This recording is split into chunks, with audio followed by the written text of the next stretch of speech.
وہ یقیناً قرآن مجید کی تفسیر ہے، اور قرآن کی تفسیر میں رسول اللہ صلی اللہ علیہ وآلہ وسلم کے فرمان کو ہی ترجیح دی جائے گی۔ اب اس مسئلے پر بہت کرٹیکل مسئلہ ہے، آ کر اہل سنت اور اہل تشیع کے درمیان اختلاف ہو گیا۔ اہل سنت نے کہا کہ یہاں اہل بیت سے مراد ازواج مطہرات ہیں، اور بعض شدت پسند لوگ جو اہل سنت میں ناسبیت جن کے اندر پائی جاتی ہے اور وہ اہل سنت کے روپ میں بن کے بیٹھ گئے، انہوں نے یہ قول اختیار کر لیا کہ بیٹی کے گھر والد کے اہل بیت میں نہیں ہوتا، بیٹی بیاہ کر چلی جاتی ہے دوسرے گھر میں، وہ اپنے والد کی اہل بیت نہیں ہو سکتی۔ لیکن یہ اہل سنت کا اجتماعی موقف نہیں ہے، یہ کچھ انتہا پسند لوگ جن میں ناسبیت کے جراثیم جڑ کر چکے ہیں، یہ ان کا قول ہے۔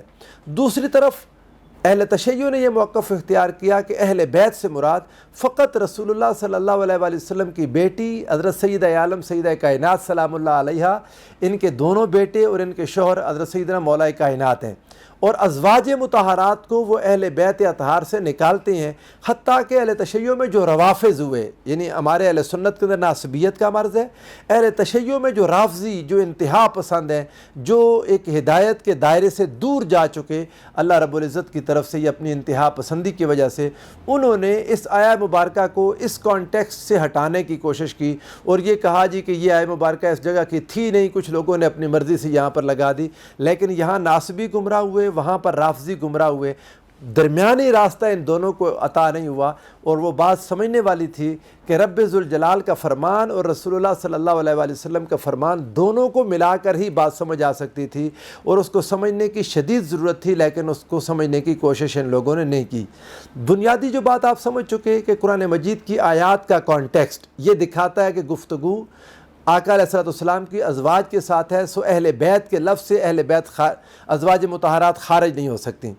اب اہل تشیع کا ایک بڑا مضبوط یہاں پوائنٹ ہے جو ایڈریس کرنا چاہیے اور اہل سنت کو سننا بھی چاہیے اور سمجھنا بھی چاہیے۔ وہ یہ کہتے ہیں کہ ان آیات میں آیت نمبر 28 سے لے کر 34 تک آپ ساری آیات کو پڑھ لیں، ان میں گفتگو جب ازواج مطہرات سے ہے تو جمع مذکر مؤنث کا صیغہ رب ذوالجلال نے استعمال کیا، اور وہ جمع مؤنث کا صیغہ کیا ہے؟ انتن، کنتن، کننا، یہ الفاظ وہ ہیں جو جمع مؤنث کے لیے استعمال ہوتے ہیں۔ یا نساء النبی لستن کا احد من النساء، یا اللہ تعالیٰ نے ارشاد فرمایا قل لازواجک و بناتک و نساء المؤمنین یدنینا، یہ آگے کی ایک آیت ہے، لیکن آپ ان آیات میں بھی پڑھیں گے تو آپ کو یہ جمع مؤنث کے صیغے ملیں گے جو رب ذوالجلال صلی اللہ علیہ وآلہ وسلم کی طرف سے ازواج مطہرات کے ساتھ گفتگو کرتے ہوئے بولے گے۔ لیکن آیت نمبر 33 کا یہ حصہ جس میں انما یرید اللہ لیذھب عنکم الرجس اہل البیت، اس میں عنکم آ گیا، عنکنہ نہیں آیا۔ اگر کنہ ہوتا تو گفتگو عورتوں سے ہو رہی ہوتی اور بات کلیئر ہوتی کہ یہ اہل بیت حضور علیہ السلام کی ازواج ہی ہیں۔ اللہ تعالیٰ نے آیہ مبارکہ کے اس حصے میں آ کر جو ضمیر بدلی، یعنی عنکنہ سے عنکم کیا، اہل تشیع کا موقف یہ ہے کہ عنکم سے مراد پھر اہل بیت میں اب گفتگو ازواج مطہرات کے ساتھ نہیں ہے۔ کئی لوگ اس طرف گئے کہ یہ جملہ مستانفہ ہے، کسی نے کیا کہا کسی نے کیا، لیکن حقیقت یہ ہے کہ یہاں بھی اس دلیل سے بھی رسول اللہ صلی اللہ علیہ وآلہ وسلم کی ازواج مطہرات آقا کے اہل بیت اطہار سے خارج نہیں ہوتیں۔ اگر عنکم آنے کے باوجود بھی ازواج مطہرات اہل بیت مصطفیٰ میں داخل ہیں، اور اس کی بنیادی وجہ سمجھ لیں کہ یہاں پر عنکم آنے سے مراد یہ تھا کہ اہل بیت میں خود رسول اللہ صلی اللہ علیہ وآلہ وسلم بھی شامل ہے۔ جب آقا علیہ السلام ایک مذکر بیچ میں شامل ہو گئے تو اب مذکر کے صیغے میں تغلیباً خواتین جو ازواج مطہرات ہیں مؤنث وہ اس میں شامل ہو گئیں، لیکن اگر عنکن نہ ہوتا تو رسول اللہ صلی اللہ علیہ وآلہ وسلم اس میں شامل نہ ہوتے۔ لیکن یہ بات بہت ہی واضح اور بدیہی بات ہے کہ آقا علیہ السلام خود اہل بیت اطہار میں شامل ہیں، اور اسی وجہ سے صیغہ بدلا۔ میں آپ کو قرآن مجید کا ایک مقام بتاتا ہوں، آپ سورہ ہود کو اٹھائیں، آیت نمبر 37 نمبر آیت۔ فرشتے حضرت سیدہ سارہ رضی اللہ تعالیٰ عنہ سلام اللہ علیہ سے گفتگو کر رہے ہیں، ان کو خبر دی کہ ان کے گھر میں ان کا بیٹا پیدا ہوگا حضرت اسحاق علیہ السلام۔ وہ بہت حیران ہوئیں، جب وہ حیران ہوئیں تو فرشتے نے ان سے بات کی، قالو، فرشتے کہنے لگے، اتعجبینا، آپ حیران ہو رہی ہو، من امر اللہ، اللہ کے امر سے، ورحمۃ اللہ وبرکاتہ علیکم اہل البیت، اللہ کی رحمتیں اور برکتیں جو تم پر ہیں، تم مردوں پر، حالانکہ بات تو حضرت سیدہ سارہ سے کر رہے تھے، تو علیکم کیوں کہا؟ آگے لفظ اہل بیت بولا تو اہل بیت میں سیدنا ابراہیم علیہ السلام بھی شامل تھے۔ ابراہیم علیہ السلام کے شامل ہونے کی وجہ سے جو تغلیباً مذکر کا قاعدہ، مذکر کی ضمیر استعمال کر لی گئی کیونکہ مؤنث اس کے اندر خود بخود شامل ہو جاتی ہے۔ اسی طرح سورہ الاحزاب کی اس آیہ مبارکہ میں بھی علیکم کے الفاظ بولے کہ رسول اللہ صلی اللہ علیہ وآلہ وسلم اس میں شامل ہے، ازواج مطہرات خارج نہیں ہیں۔ اب یہ تو ہو گیا اس کا دلیل کا علمی جواب۔ اگلی بات سن لیں، بات اتنی سادہ نہیں ہے۔ ازواج مطہرات اس آیہ مبارکہ کی روح سے اللہ رب العزت نے ان کو اہل بیت کہا، مگر پھر کیا ہوا؟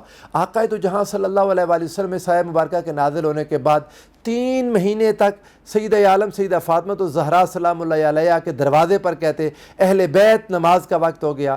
حضور علیہ السلام نے یہ شرح کیوں کی؟ 2 احادیث آپ کے سامنے رکھ دیتا ہوں۔ سیدہ عائشہ صدیقہ رضی اللہ تعالیٰ عنہ سے مروی ہے، یہ حدیث پاک امام مسلم کی حدیث ہے، حدیث نمبر 2424 2424۔ اس حدیث کو آپ پڑھ لیں۔ سیدہ عائشہ صدیقہ رضی اللہ تعالیٰ عنہ بیان کرتی ہیں کہ نبی کریم صلی اللہ علیہ وآلہ وسلم صبح کے وقت باہر آئے اور آپ کے اوپر ایک اونی منقش چادر تھی جو آپ اوڑھے ہوئے تھے۔ آقا علیہ السلام جب تشریف لائے فجاء الحسن ابن علی فادخلہ، امام حسن ابن علی علیہ السلام آئے، ان کو داخل کیا اپنی چادر میں۔ ثم جاء الحسین فدخل معه، پھر امام حسین آئے تو ان کو بھی اپنے ساتھ شامل فرما لیا۔ ثم جاءت فاطمہ سلام اللہ علیہا فادخلها، ثم جاء علی فادخلہ، پھر سیدہ عالم سیدہ کائنات اور سیدنا مولا علی المرتضیٰ یہ دونوں تشریف لائے تو ان کو بھی اپنی چادر میں لے لیا۔ ثم قال، پھر اس کے بعد فرمایا انما یرید اللہ لیذھب عنکم الرجس اہل البیت ویطہرکم تطہیرا۔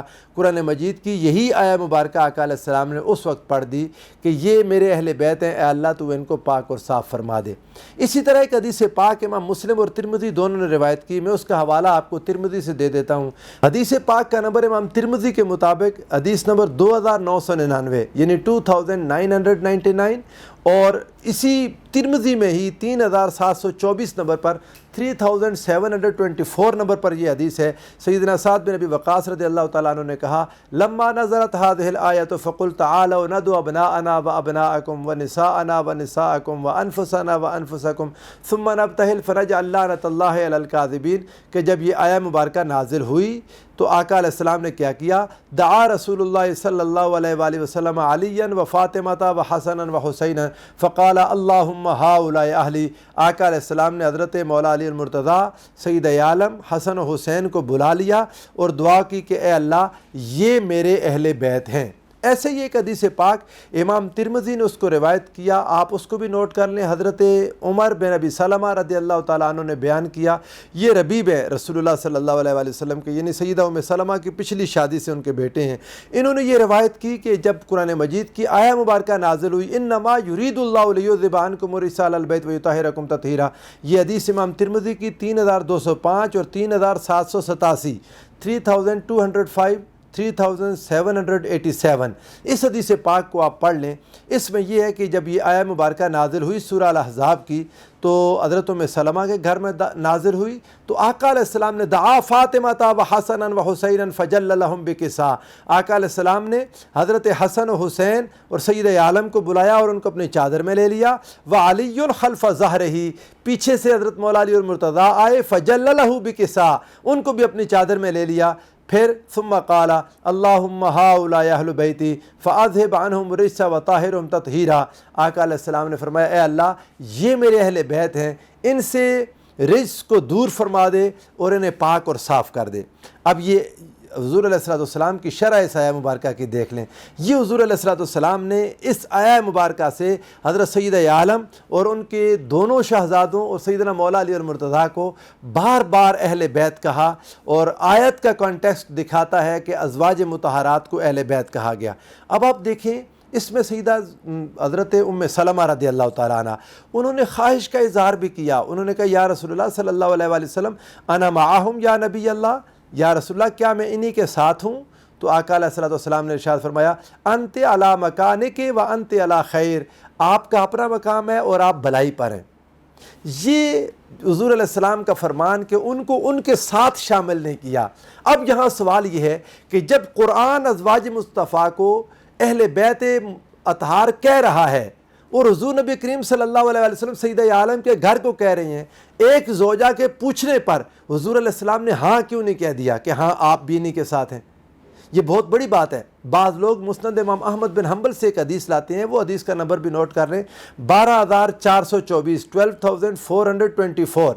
اس حدیث پاک میں ہے کہ نبی علیہ السلام نے دعا مکمل کرنے کے بعد حضرت سیدہ ام سلمہ کو چادر کے اندر لے لیا تھا۔ وہ حدیث ویسے ہے ضعیف، حدیث ضعیف ہے، لیکن چونکہ لوگ بیان کرتے ہیں، میں نے کہا میں اس کو ایڈریس کر دوں۔ انہوں نے کہا کہ الستو من اہلک، کیا کہا میں آپ کے اہل سے نہیں ہوں؟ حضور علیہ السلام نے فرمایا بلا، ہاں آپ بھی میرے اہل سے ہو۔ فادخلی فی الکسائی، پھر ان کو اپنی چادر مبارک میں داخل کر لیا۔ لیکن حضرت سیدہ ام سلمہ نے بیان کیا فدخلت فی الکساء بعد ما قضا دعاءہ لابن عمہ علی وابنیہ وابنتہ فاطمہ، کہ میں چادر میں گئی لیکن اس کے بعد کہ رسول اللہ صلی اللہ علیہ وآلہ وسلم دعا کر چکے تھے اپنے چچا زاد بھائی حضرت علی، ان کے دونوں بیٹوں اور اپنی بیٹی سیدہ فاطمہ تو زہرا کے لیے دعا ہو چکی تھی، پھر میں بھی چادر میں گئی۔ یہ حدیث ویسے ہے ضعیف۔ جو صحیح حدیث ہے امام ترمذی کی 3205 اور 3787، اس کے مطابق نبی علیہ السلام نے ان سے فرمایا کہ آپ کا اپنا مقام ہے اور آپ بھلائی پر ہیں، آپ بھلائی پر ہیں۔ یہاں بھی بعض لوگوں کو میں نے دیکھا، ترجمہ کرنے والے، میں نام نہیں لیتا، لوگ ضد میں آ جاتے ہیں، مگر کسی نے لکھا ہے اہل سنت کے ایک عالم ہے، انہوں نے ترجمہ کیا تو بریکٹیں ڈال دیں کہ آپ پہلے ہی زیادہ اچھے مقام پر ہیں اور آپ زیادہ بھلائی پر ہیں۔ تو ایسی بات رسول اللہ نے نہیں فرمائی۔ حضور کا فرمان اتنا ہی ہے کہ آپ اپنے مقام پر ہیں اور آپ بھلائی پر ہیں۔ سلام اللہ علیہ سیدہ ام سلمہ ام المؤمنین کے لیے۔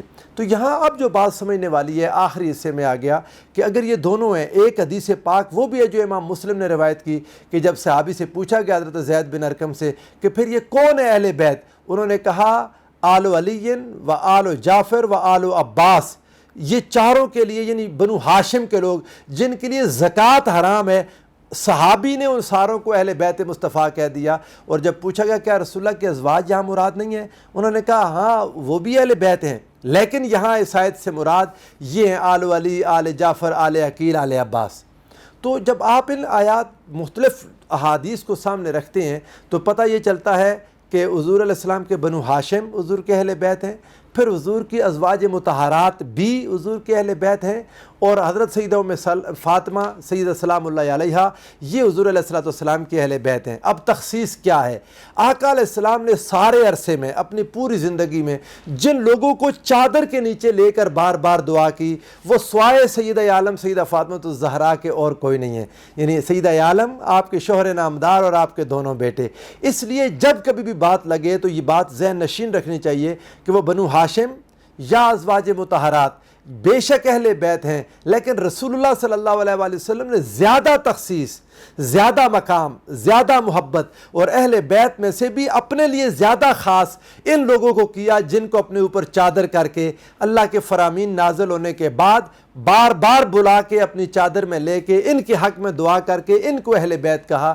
اس لیے لازماً سمجھنا چاہیے کہ باقی اہل بیت اطہار میں جو خاصتاً بالخاص اہل بیت ہیں وہ حضرت سیدہ عالم، حضرت مولا کائنات اور حسنین کریمین رسول اللہ کے ساتھ، جن کو پنج تن پاک کہتے ہیں، یہ حضور کے خاص اہل بیت ہیں دوسرے اہل بیت کی موجودگی میں۔ اللہ تعالیٰ ہمیں ان کی محبت نصیب فرمائے۔ اور یہی وجہ ہے کہ جب محدثین اہل بیت اطہار کا ذکر کرتے ہیں تو زیادہ تر آپ کو کتب حدیث میں پھر ان چاروں کا ذکر ملتا ہے۔ اس کی وجہ یہ کہ ہر محدث نے یہ سمجھا کہ رسول اللہ کو اپنے اہل بیت میں سے بھی سب سے زیادہ پیار ان چاروں کے ساتھ تھا۔ اللہ ہمیں ان کی غلامی اور محبت نصیب فرمائے۔ والسلام علیکم ورحمۃ اللہ وبرکاتہ۔